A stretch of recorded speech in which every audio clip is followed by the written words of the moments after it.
Greetings folks, Chris here, and welcome to yet another on Two Improper's Citizen Carry channel.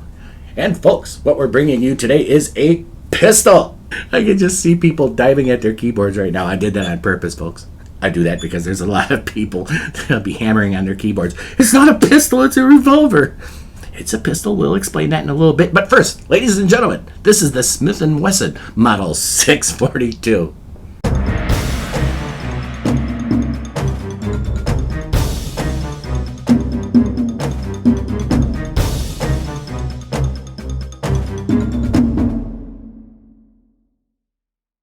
Okay, folks, so here it is. This is the Smith & Wesson Model 642 revolving pistol. I just love doing that. Now, look, guys, let me explain it. Just bear with me for a minute. I get people that pop into the comment section of my Ruger LCR or my Ruger Vindicator, and some of these guys are really chewing me out really indignantly. Stop calling it a pistol! It's a revolver! And they're getting really upset about this, and it's like, folks, really, do you understand that the origins of the revolver go back like hundreds of years? And when they were first invented, they were called revolving pistols. They call them pistols or revolving pistolets through, like, you know, the cowboy years, the 1870s, 1880s, all the way up through World War I. So let's get on with it. This is the Smith & Wesson Model 642, and so far I have not taken this to the range yet. This is basically the unboxing. Here we go. Here's the box right here. Smith & Wesson. I got the cardboard box this time, and there's nothing really remarkable inside the box. Nothing to speak of. You got the obligatory lock, and the manual for this thing, I noticed, is for all Smith & Wesson revolvers, so it's not even specific to the Model 642. It just covers revolvers, so nothing really earth-shattering about the box that I have to bring it out and show you. But the reason that I went and got this wheel gun pistol is because I wanted something that I could actually put in my coat pocket again. I sold my Ruger LCR again. Can you guys believe that? I've done 2 previous videos on 2 previous LCRs, and then finally I arrived at this thing. I wanted something that I could actually put in my coat pocket, something snag-free. As you can see, this is a hammerless weapon. The hammer is internal, so I wanted a snag-free hammerless revolver that I could also put in my pocket with the power of 38 Special Plus B. When I add that, that's a bonus. And I also wanted something that was light, so we're going to get into the specs for this in just a little bit. So I opted to get the 642. Now the 642 and the Smith & Wesson 442 are exactly the same pistol, with the exceptions of the barrel and the cylinder. The barrel and cylinder on the 642 are stainless steel, while the barrel and cylinder on the 442 are carbon steel. That's the only difference. I doubt that it makes a very big difference, but I saw this 642. This is what I wanted. This is what I got. And also, too, one of my reasons for deciding to get this is because the Model 638, which I was flirting with, I mean, quite intently, too. I bought it drinks and everything. I was flirting with the 638 because I like the idea that I could pull a hammer back and have a shorter trigger pull for range use, but I decided that I was going to use the revolver that I'm getting for self-defense. And having a light trigger with the hammer back in some cases and in some jurisdictions could work against you, could land you in jail. It could make the difference in a good court outcome or a bad court outcome. So I decided to go with this revolver here that has a long, stiff, and you can believe me, stiff trigger pull.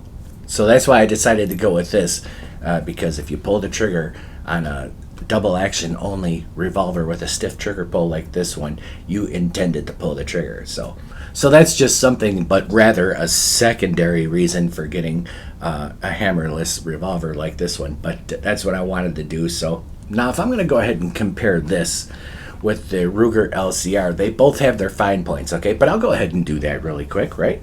I love the LCR, as you know. The LCR, I think, is prettier.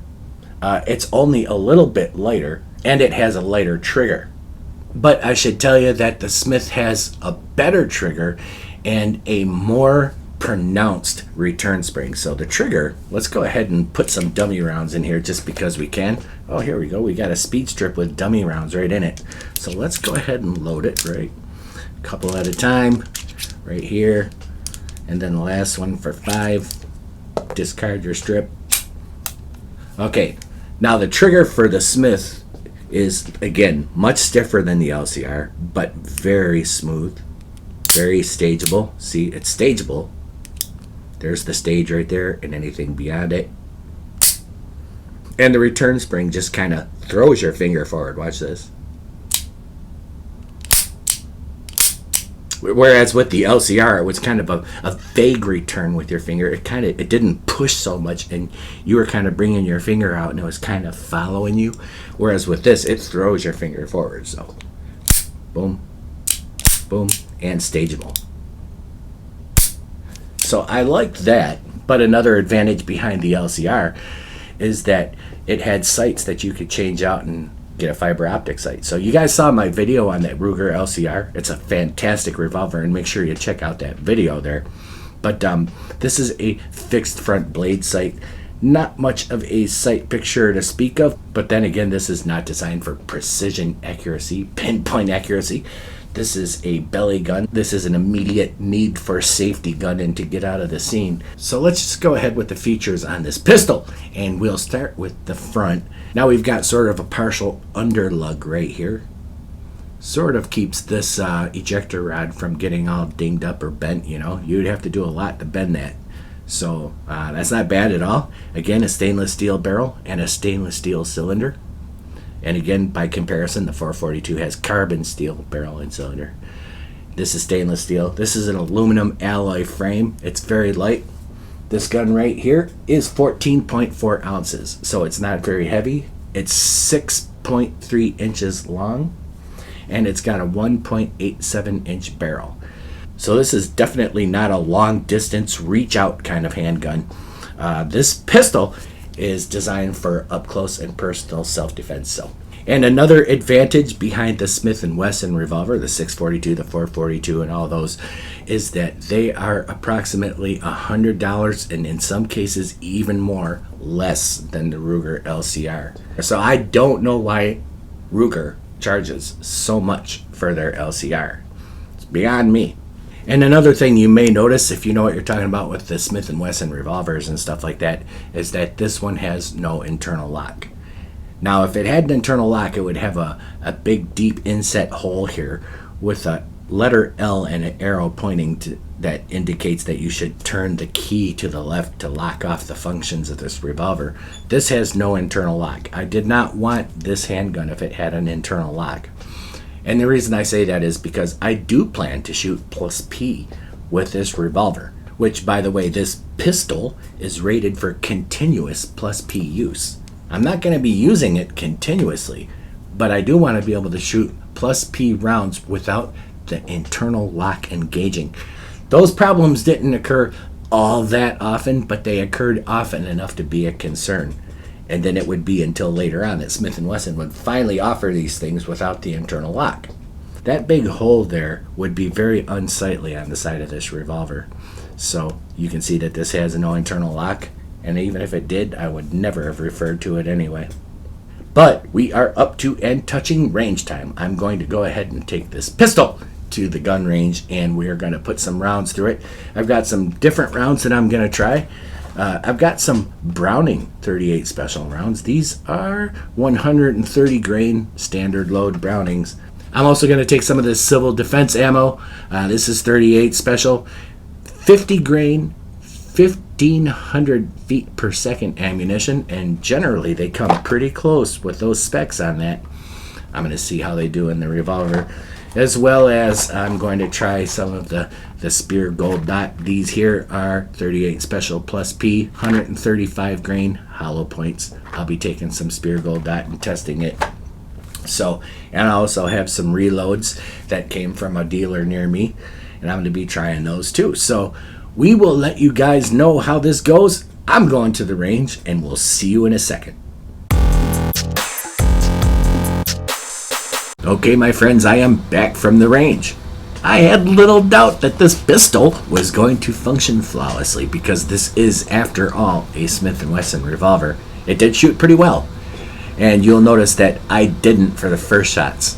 When you get to the range footage, which is coming up in a couple minutes, you'll notice that I was pulling my shots to the left, And that's because this trigger is just stiff enough that I was compensating, maybe even overcompensating for how stiff this trigger is, and I ended up shooting some to the left. But you'll see as the footage goes on that I did start to get better, especially with faster shots. And even funny enough, I am not left-handed, and when I was doing one-handed shooting, I shot better with my weak hand, which is really weird for me because I am rubbish with my weak hand. But anyway, that range footage is coming up, and this was not too bad to shoot.